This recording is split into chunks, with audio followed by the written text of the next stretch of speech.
Soalan, dia tanya, perlu ke ambil kos multimedia untuk join bidang multimedia? Notification masuk pula. Okay, right.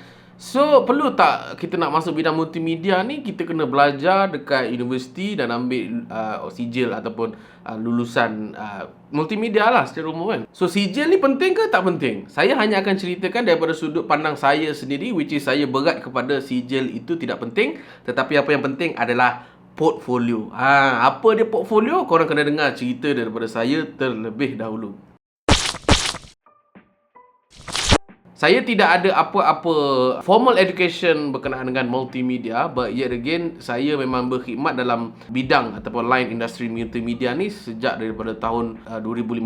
So, tahun ni 2022, so dah masuk tahun ke-7 saya berkhidmat di bawah industri kreatif ni lah kan. So, macam mana Cikgu Luan boleh dapat kerja? At one point, saya rasa saya tak pernah lah kot mohon kerja macam mana orang lain, orang kata apa, biasa pergi interview, kemudian ada sesi trial and what not. Dan oleh itu saya nak ceritakan kisah saya lah, bagaimana saya boleh dapat lebih kurang macam tu.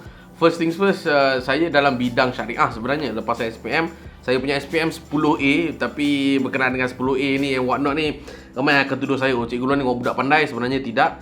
Cumanya saya akan ceritakan 10A tu on another video lah. But long story short, saya SPM 10A, tetapi saya still sengaja mengambil jurusan syariah dekat Jordan ketika tu.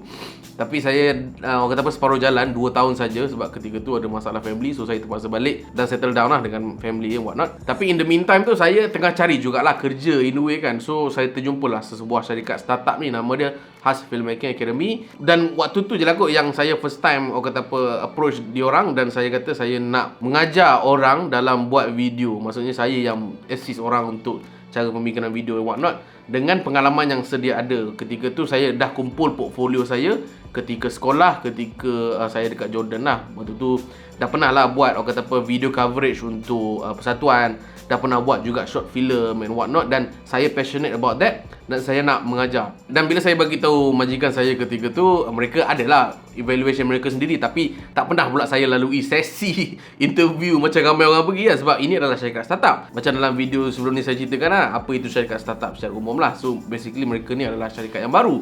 So bila syarikat yang baru, mereka macam boleh lagi lah go dengan orang kata apa, awak masuk je tanpa apa-apa kelayakan and what not, dengan payment yang per project basis. So saya hanya dapat payment sekiranya ada orang daftar orang kata apa, kursus video making itulah. So lagi banyak orang daftar, lagi banyak lah yang saya dapat. So average lebih kurang 300-500 ringgit lah sebulan saya dapat. But yet again, bila saya dah slowly berpindah kepada syarikat contoh macam MTAS Production, kemudian saya berpindah kepada ML Studio, kemudian saya sekarang ni berkhidmat di bawah Dr. Adam Zubir ataupun Epsorish. Sepanjang saya berpindah tempat kerja inilah saya kumpul saya punya portfolio.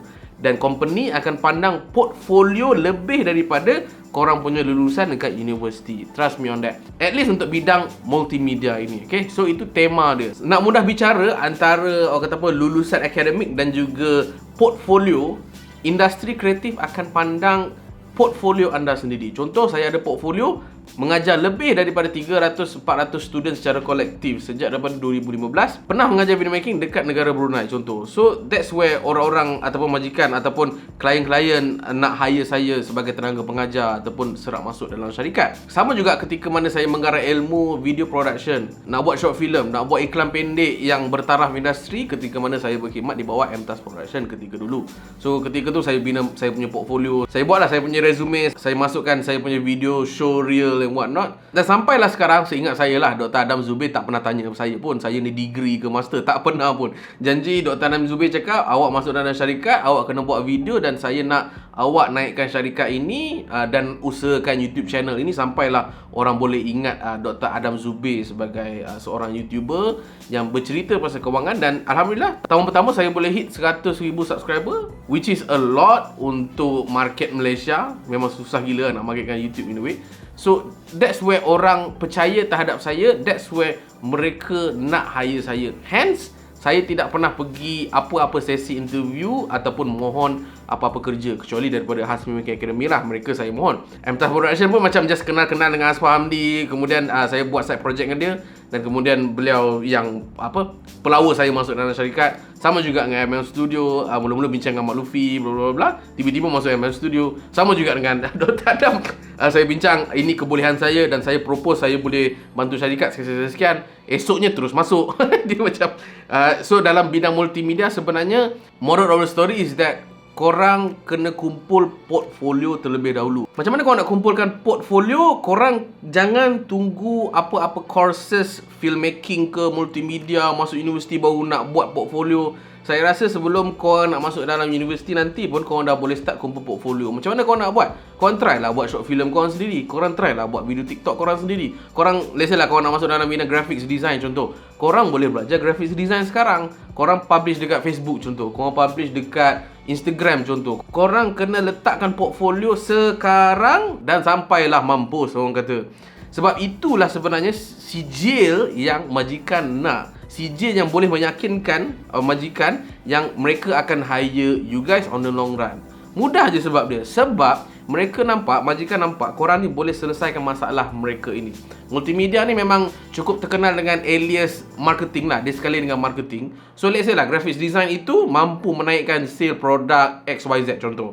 Daripada sebelum tak ada poster, sale hanyalah 10,000 sebulan. Tapi kalau dengan poster boleh meningkatkan at least 2 kali ganda daripada 10,000 ke 20,000. Which is mereka akan hire you guys lah. Itu adalah skill yang mahal. Ataupun Dr. Adam Zubir cakap high income skill. Itulah dia. Tapi korang perlukan juga sijil multimedia sekiranya korang nak masuk kerajaan. Tapi saya tak pernah nak cerita lebih berkenaan dengan kerajaan sebab saya tak pernah lagi masuk kerajaan. But yet again, memang government memang memerlukan sijil lah. Saya rasa sijil at least diploma lah. Tak silap saya, betul kan saya kalau salah, untuk korang masuk dalam bidang multimedia. Tak kisahlah graphic design ke video foto, mereka tak silap saya perlukan jugalah sijil. As of now lah at least. So setakat ni itu sajalah kot untuk video kali ni. Apa lagi guys nak tahu berkenaan dengan video editing, video shooting tu semua, korang boleh roger dalam ruang komen di bawah supaya saya boleh buat video upon request you guys. Itu saja daripada saya. Saya Cik Guluan. Sampai lagi, saya Otan.